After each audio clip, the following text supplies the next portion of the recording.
दोस्तों नमस्कार।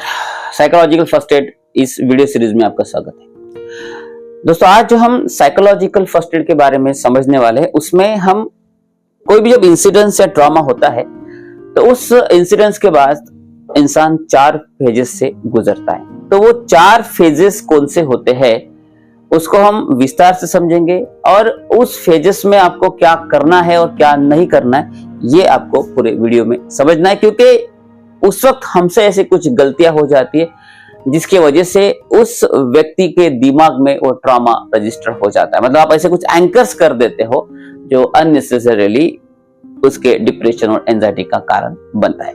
तो दोस्तों तो आइए समझते हैं साइकोलॉजिकल फर्स्ट एड में जो फेजेस होते हैं वो समझते हैं। That is phases. अब इस फेजेस में सबसे नंबर 1 जो आता है that is a shock phase. हम इसको विस्तार में समझेंगे। दूसरा जो होता है वो होता है रिएक्शन फेज।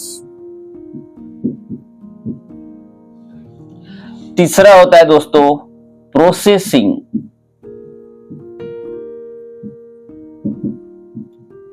और चौथा होता है रीओरिएंटेशन।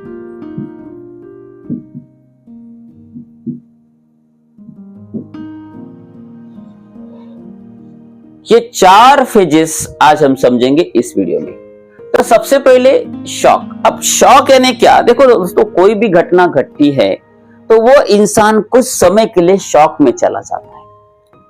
जैसे फॉर एग्जांपल अगर राह चलते किसी व्यक्ति ने एक्सीडेंट देख लिया, क्या उसके साथ कोई एक्सीडेंट हुआ तो उस वक्त क्या होता है, कभी आपने देखा होगा तो वो ऐसा स्तब्ध रह जाता है, कुछ बोलता नहीं है। कभी अचानक उससे फोन आ जाता है, उसको फोन पे बताया जाता है कि आपके पापा का, मम्मी का या जो भी क्लोजेस्ट वन का डेथ हो चुका है। वो नर्वस होता है, शॉक में होता है।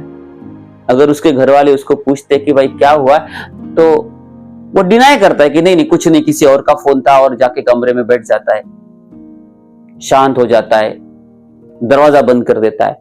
मान लो कोई रेप की घटना है, कोई अब्यूज की घटना है, तो आप जब उस लड़की को पूछोगे वो कोई जवाब नहीं देगी, शांत बैठी रहेगी, या कुछ कपड़े फाड़ देगी, या कुछ फेंक पाक कर देगी, या चिल्लाएगी। इस तरीके के ये शॉक फेज में चीजें होती है। तो अगर आप देखते हो कि ऐसा कोई पर्सन शांत बैठा है, कुछ बोल नहीं रहा है, डिनाई कर रहा है, तो ऐसे सिचुएशन में आपको उसको ना टच करना है ना पूछना है कि भाई क्या हुआ है।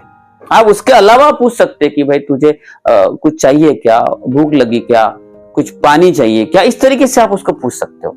लेकिन इस परिस्थिति में कभी भी उसको टच ना करें, उसको जबरदस्ती कुछ बोलने के लिए उसको प्रेरित ना करें, क्योंकि अगर आप ऐसा करते हो तो वो ट्रॉमा उसके सबकॉन्शियस माइंड में और डीपली जा सकता है। तो ये रहा शॉक फेज। अब आइए समझते हैं दूसरा phase that is reaction phase. जैसे कि मैंने कहा कि रिएक्शन फेज में इंसान जोर जोर से चिल्लाने लगता है। तो रिएक्शन फेज में क्या होता है, जब कोई भी ट्रॉमा या इंसिडेंट देखने के बाद जब वो शॉक में जाता है, उसके बाद जो सेकंड फेज है उसमें वो ओवरथिंक करने लगता है, उसे डर लगता है, चिंता रहती है, बार बार वही चीजें उसके माइंड में आती है। मतलब यही से शुरू होता है एंजाइटी डिप्रेशन का कार्यक्रम। अगर इस सिचुएशन में अगर आपने उसे बाहर नहीं निकाला, उसके पैटर्न को ब्रेक नहीं किया, उससे अब आपने बातें नहीं कही, उसके मन की चीजों को आपने रिलीज नहीं किया, या किसी काउंसलर की तरफ नहीं लिखे गए, या किसी हिप्नोथेरेपी के पास जाके सबकॉन्शियस से उस ट्रॉमा को अगर नहीं निकाला, तो यहां से वो बंदा निकलेगा नहीं, उल्टा डिप्रेशन में जा सकता है। क्योंकि यही से शुरू होता है ओवरथिंकिंग, पिक्चर फॉर्म बनना और हैलुसिनेशन और प्रॉब्लम आते हैं। तो दोस्तों ये जो रिएक्शन का फेज है इसमें आपको सपोर्ट करने की बहुत जरूरी है। तो रिएक्शन फेज बहुत इंपॉर्टेंट है। अब समझेंगे तीसरा चरण प्रोसेसिंग।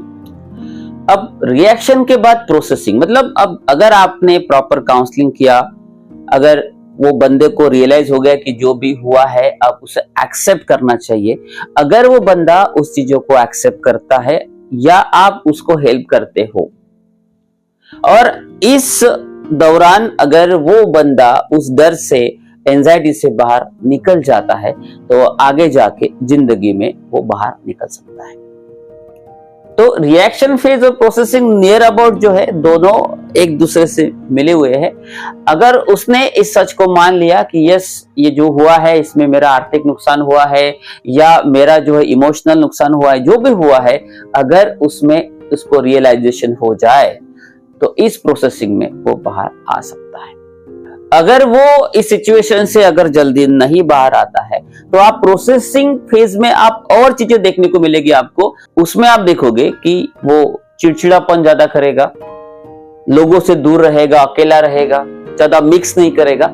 ऐसे सिचुएशन में आपको प्रयास करना चाहिए कि वो ज्यादा से ज्यादा जो है सोशल हो और उन चीजों को भूल जाए। इस तरीके से अगर आपने रिएक्शन और प्रोसेसिंग फेज को अगर आपने हैंडल कर लिया तो नेक्स्ट फेज जो होता है रीओरिएंटेशन, मतलब उसमें वो कम बैक कर लेता है। सो अब समझते रीओरिएंटेशन फेज। तो ये रीओरिएंटेशन फेज यानी वो फेज है, अगर ये दो फेज पे अगर हमने काउंसलर, हिप्नोथेरेपिस्ट या अदर मोडालिटी के माध्यम से अगर हमने इसके ऊपर वर्क किया तो बंदा रीओरिएंटेशन मतलब वापस अपने लाइफ में कम बैक करता है, मतलब वो मान लेता है ठीक है जो भी हुआ।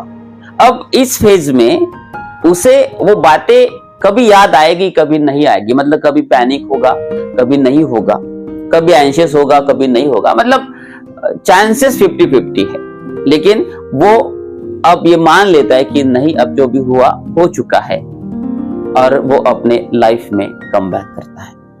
तो अगर इंसान वापस अपने डे टू डे लाइफ में वापस आता है, डेली रूटीन करता है, समाज में मिक्स होता है, सब चीजों को भूल जाता है, तो वो रीओरिएंटेशन फेज में आ गया, ऐसे आप समझ सकते हैं। तो दोस्तों अभी हमने जो देखा ये 4 फेज बहुत ही इंपॉर्टेंट है। तो साइकोलॉजिकल फर्स्ट एड में आपको इन चीजों की तरफ ध्यान देना है, प्रिकॉशन लेना है, अब बहुत इंपॉर्टेंट है। ये इसलिए मैं साइकोलॉजिकल फर्स्ट एड के बारे में कह रहा हूं कि अगर हमने इस पर्टिकुलर जो 1 या 2 हफ्ते के समय में अगर इन चीजों पे ध्यान नहीं दिया तो इसका रिजल्ट डिप्रेशन, एंजाइटी, पैनिक और बहुत सारे प्रॉब्लम्स आ सकते हैं। तो इसलिए हमें इस दौरान बहुत ही संभाल के वर्क करना होता है। तो दोस्तों नेक्स्ट वीडियो में हम समझेंगे कि साइकोलॉजिकल फर्स्ट एड में हमें क्या क्या करना है। Thank you.